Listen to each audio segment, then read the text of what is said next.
This is the Truth Network. Bible Wonders of Habakkuk.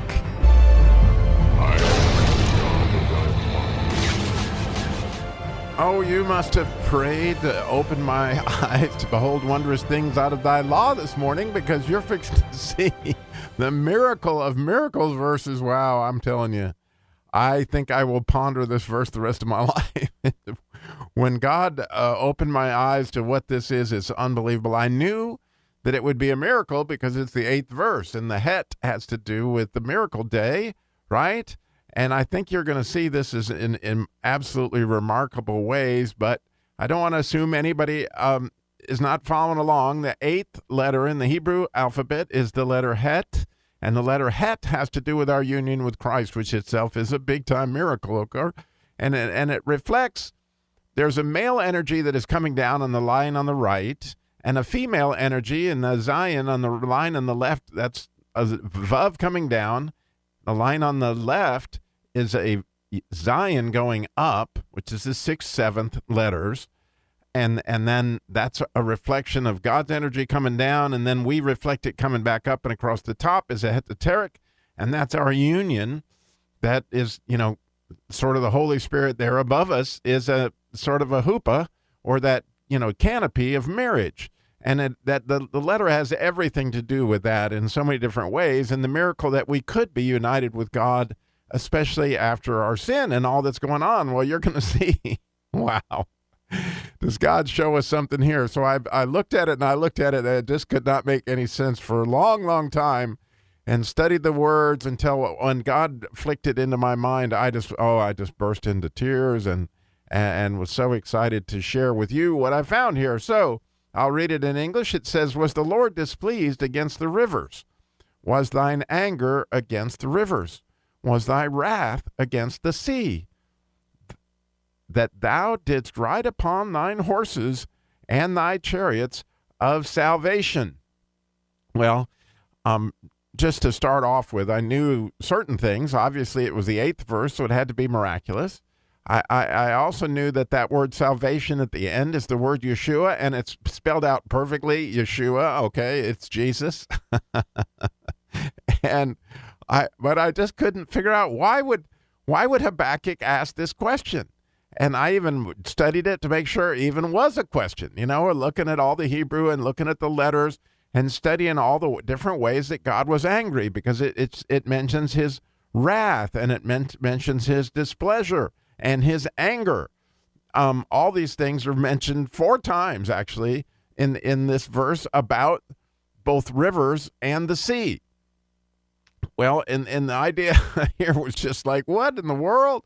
And I read Rashi, and it didn't seem to make sense to me. And I read Matthew Henry, and he talked about, well, this was clearly where God, split the Red Sea, and I would agree wholeheartedly. So I decided to go to Exodus 15 and read, the Song of Moses again, and began to behold, some wondrous things, that these words that Habakkuk had used were clearly taken from the Song of Moses. And when God did smite the waters, and blow it with his nostrils, and the interesting word there, nostrils, is translated anger here, because you flare your nostrils when you're angry. But when you get the idea of nostrils, and that blew the Red Sea asunder, then it begins to make sense to you. And again, I don't want to assume anything, but water in the Bible is living water. It's Jesus, okay? It's like the Sunday school answer.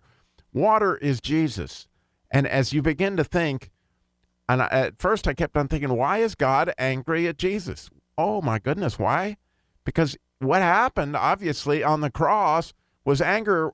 All his wrath was poured out against us, right? And when you look at the word Red Sea, it began to just, oh my goodness, it's a sea of blood, right? It's a Red Sea. And all those forces of evil were drowned in Jesus's blood, right? And his people were saved, through the way that God smote the sea with his nostrils. You see, God's anger was poured out on Jesus on the cross. As a result, you got the Red Sea. What a picture of the horse and the rider thrown into the sea. When you read the Song of Moses with this idea that God was going to slay his son. And look how many times that he talks about the son of his right hand in the Song of Moses. Okay, and look at Exodus 15, and don't let me cheat you out of that, because when you read that and then read this, you're going to come to the conclusion, oh my goodness, what a question Habakkuk had. Because, it's hard to say whether he knew this was Jesus or he just could see in the Hebrew that clearly God had smote waters. And why would God smite the waters? Again, he's telling the larger story here. He's giving us a picture of something that did happen, and something that would happen again, and something that will happen again and again. It's something that continues to go on. Even in your life, God smote the waters so that you could take part in the Red Sea, okay? So that you could come up out of those waters of baptism in such a beautiful, amazing way. And I never had seen, and I haven't heard anybody ever talk about how the Red Sea, and by the way, the word red is almost like the word horse. It's that psalmic, that miracle, that idea of this unbelievable force to be reckoned with. And so when he talked about that his horses and his chariots that were the salvation, again, that's a psalmic and a yud and a psalmic that is horse. And again, the Red Sea is all about that. Okay, when you look at the word red in Hebrew, I mean, it's a psalmic and a yud and a vav. I mean, it's like, oh my goodness, look at the connection to how this Red Sea would support us in such a unique and beautiful, amazing way that God would pour his wrath out on the waters. And of course, my mind is still reveling in all these things to think, my goodness, what are the ramifications of all this? But the beauty of it is Habakkuk knew. I mean, what an amazing thing. He could see that God's anger against the waters is a big part of the larger story, that Jesus took God's anger. He took the cup, which was poured out, right? Well, you get the idea of water all over the place here. It's just absolutely amazing. And so when you think of the miracle of miracles, like that God would pour out that anger on his son for me, and that all those forces of evil, all those riders, Pharaoh and all his chariots came after me, right? And they were swallowed and they were drowned in the Red Sea. Once I got on the path, the way, which was Jesus, right? And it's just a remarkable picture. I don't want to spend too much time because I want you to go read Exodus 15. I want you to meditate on this and just let God open your eyes to behold wondrous things in his law. Again, Habakkuk chapter 3, verse 8 is a miracle verse.